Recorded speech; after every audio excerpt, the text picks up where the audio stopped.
So hello, what's up? I hope all of you are doing great. Welcome to another revision session in which we are going to revise the topic of group audit.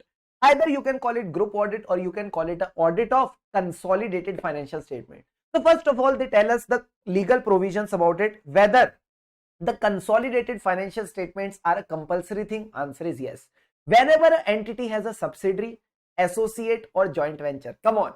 Whenever an entity has a subsidiary, associate or joint venture, they are required to prepare the CFS as per section 129 subsection 3. Second thing, sir, what are the provisions which will be applicable to the preparation, presentation and audit? These principles are the same which are applicable to a separate financial statement. That means you have to prepare the financial statement as per the schedule 3. You have to prepare them as per the accounting standards. In case you have an exemption, from the preparation of consolidated financial statement, still you need to give the disclosures of schedule 3. Now sir, comes the question, when will the entity not be required to prepare a CFS? In case three conditions are satisfied. What are the three conditions? Parent entity is okay, even the non-controlling interest, or you can say the other members, they are also okay with the entity not preparing the CFS. Okay, these two entities are okay. Both the parent entity as well as the NCI are okay. That means it is a wholly or partially owned subsidiary. All its other members, that means the minority holders, they have been informed in writing. Proof of delivery is available and they have no objection to the entity not preparing its CFS. Even there is no general public. Sir, no general public means it is neither a listed entity nor in the process of listing. And the third case is the parent entity. This entity's parent entity or the ultimate parent entity, they are preparing their CFS. So ultimately a CFS is prepared and is filed with the registrar as per the accounting standard. So these three conditions if satisfied, you are not required to prepare the CFS. Similarly, if there is an investment entity, sir, what is an investment entity? Like a mutual fund. Mutual fund also invests in some companies, shares and companies, yes sir. But whether they are doing it for some synergy purpose or just for the sake of investing, they are doing it just for the sake of investing. When they are doing it just for the sake of investing, India says no need to prepare the CFS. So again, who is the investment entity? Three conditions need to be satisfied. They are taking the money from the unit holders. They are taking the money from the people. For what? For providing investment management services. Then investing the money in the shares. How they are making money? They are making money from the capital appreciation. The shares value is growing. Or they are making the money through the dividend income, that is the investment income, or both. And the third point is they are measuring these shares. They are measuring these shares on a fair value basis. That means if there is an increase in the value, it is credited to P&L. If there is a decrease in the value, again it is debited to the P&L. That means they are valuing the shares on a fair value basis. So these 3 points you need to remember. Taking the money for investment management services, investing the money for capital appreciation and for investment income, or both, not for the purpose of trading. And the last point says very simple thing, measuring on a fair value basis. In case there is a parent of an investment entity, then in that case CFS has to be prepared unless that parent is also an investment entity. Now sir, there was a question in which you gained a control over a subsidiary and in the next year you sold that subsidiary. So we call it as a temporary control. So if there is a temporary control, or there is one more thing, operating under severe long-term fund transfer restriction. That means the subsidiary is not able to give dividend, it is not able to transfer the funds to the holding company. In such cases, in these two cases, the accounting standards allowed you an exemption from the preparation of CFS. But Ind AS 110 says you have to prepare the CFS. You have to prepare the CFS. We don't give you any exemption for temporary control. We don't give you any exemption for operating under severe LFTFR. So what is LFTFR? Long-term fund transfer restriction. We don't give you any exemption. If you got control, you got to consolidate. Come on. If you got control, you got to consolidate. That means the day you gain control over a subsidiary, your consolidation begins. And it continues till you lose the control. So this is what you need to write in the answer and your answer will be complete. Now comes the question, responsibility of parent. Who is responsible for the preparation of CFS? Sir, management of the parent entity. So what is their responsibility? First of all, identify who are the subsidiaries Who are the associates? Who are the joint ventures that will become a part of this consolidation? So identify all the components. Once you have identified all the components, get the information from them. Obtain accurate and complete financial information.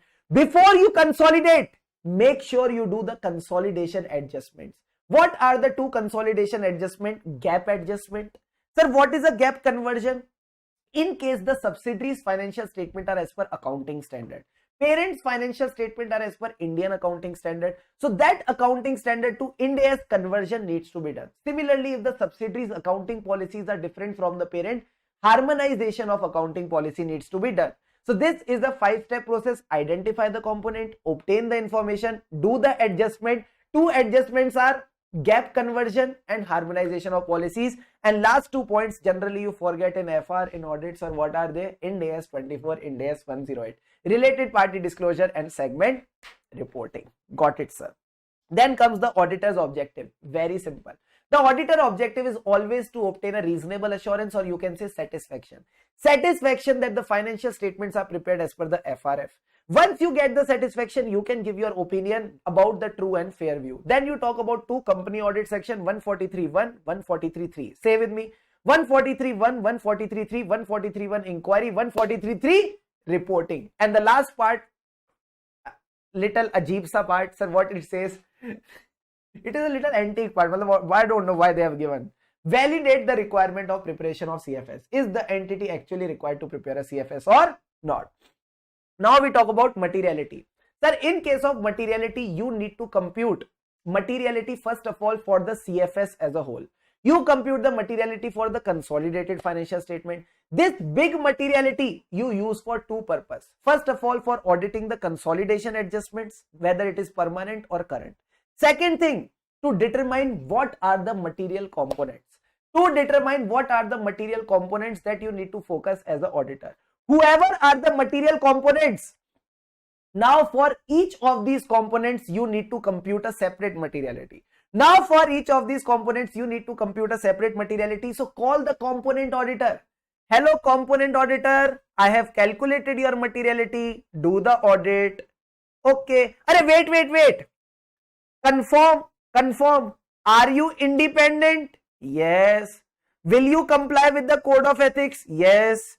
Will you do the consolidation things properly? Yes. Will you give proper disclosure? Yes. So make sure you take the confirmation about code of ethics, independence, and whatever information that you may require for consolidation or disclosure requirements. Now, sir, comes one more point. In case in the audit report of a subsidiary, there is a qualification. In case the audit report of a subsidiary, it is a qualified report. Do I also need to qualify my audit report of consolidated financial statement? The answer is no. The answer is no. Again, in that qualification or modification, you need to consider materiality. Now, sir, when it comes to planning the audit of CFS, first of all, you all understand what is planning. Planning the audit procedure. That is risk assessment procedure, further audit procedure. What is the risk assessment procedure? In which you take the understanding. So first of all, understand the gap. Sir, what do you mean by gap? Group structure and the group wide controls. App for accounting policy. Understand the accounting policy of the entity. Once you are done with the understanding, you will get to know the nature, timing, and extent of audit procedure. And trust me, you don't have to do it all. You can also delegate. You can use the work of other auditor, and when you are using the work of other auditor, coordinate. Do coordinate with him. These are the 5 points you need to consider. Now, sir, as an auditor, how do I ensure completeness of all the subsidiaries, all the associates, and all the joint venture? Just relax. Baby, calm down. Okay. You don't have to take the stress. Let the management take it. So understand the management's process. Understand the management's process of identifying the components. Okay. And ask them, inquire them, whether this year there is an additional component in the consolidation or there is any component that moves out of the consolidation. As an auditor, last year also you did this. So review your previous working papers. 3 points, done, sir. Now, sir, the other points are very simple and logical. How does one component become my component? Sir, how do I get a subsidiary? By investment. So review the investments of the parent. Review the joint venture, joint arrangement, other arrangement. Come on.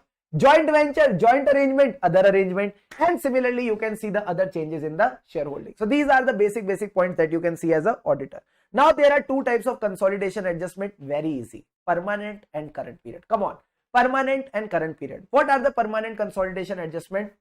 Basically your Ind AS 103.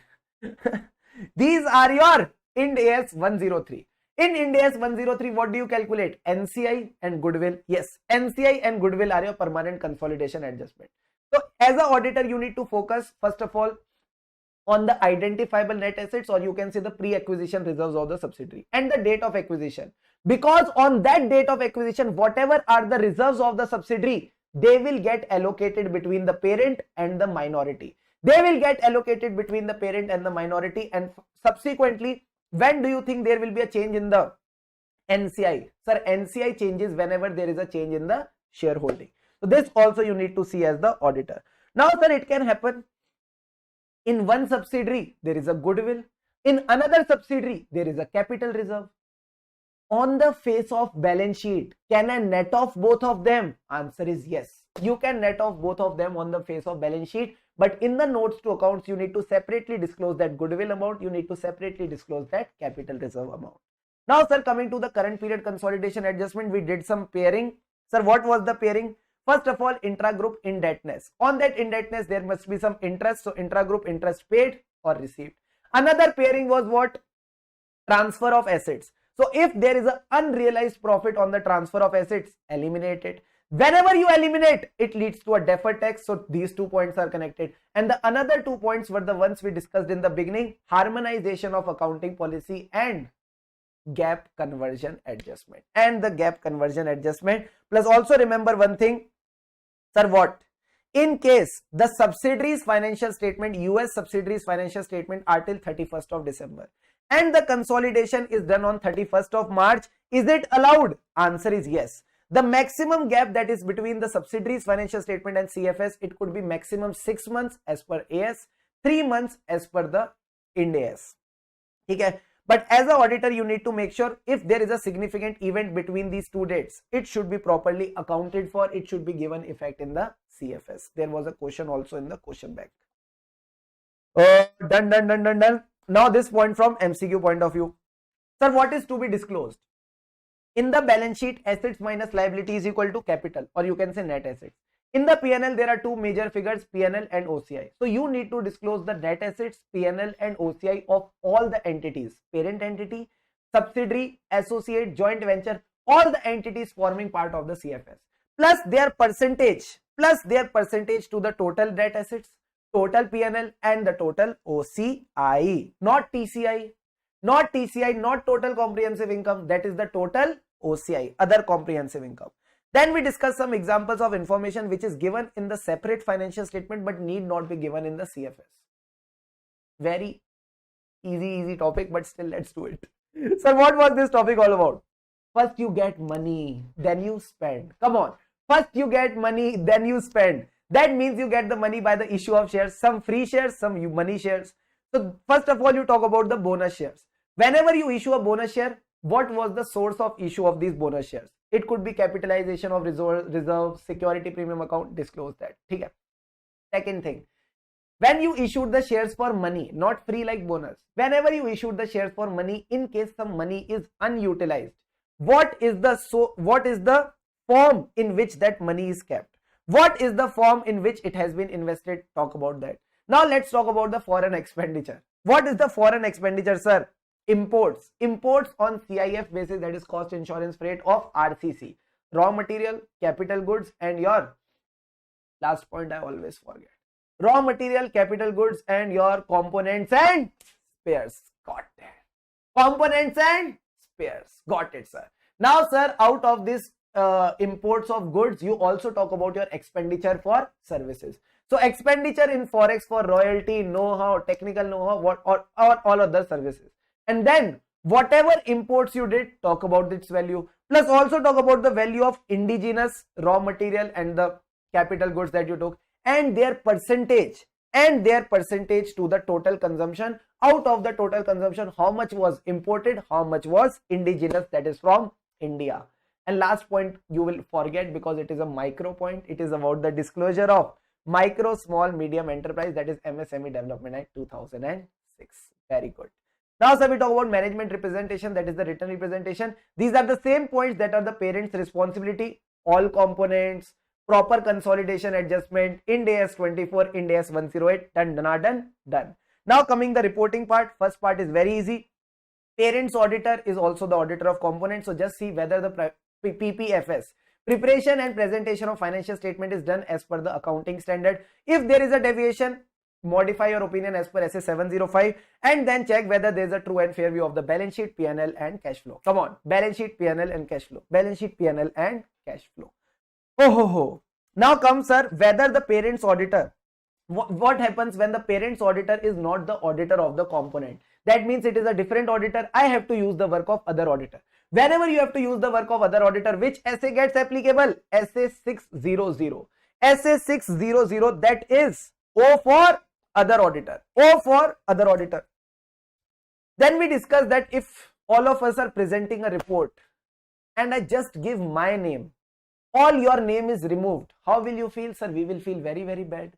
Our name should also be there. So you want me to disclose how much work is done by the other auditor? Yes, sir, disclose. Arey, how will I disclose? Other matter para. Other auditor, other matter para. Other auditor, other matter para, SA 706. So make a reference to the other auditor and tell the amount, magnitude of portion of the financial statement audited by the other auditor. How can I tell this magnitude? Two options are available. First option, give the aggregate amount or mention in percentage terms. Percentage of the total assets, total revenue, total cash flows. Come on, ARC.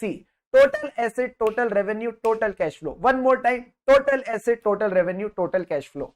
These assets, revenue and cash flow should be before the consolidation adjustment. And at the end of the day, mention to the users that you are not qualifying the report, you are just mentioning about the divided responsibility. Sir, what if the component auditor's report, okay, my component is located in US. My component is located in US and those financial statements are prepared as per US GAAP. That means GAAP conversion needs to be done. Now this GAAP conversion can be done by the component's management and its auditor, or it can be done by the parent entities management and the management.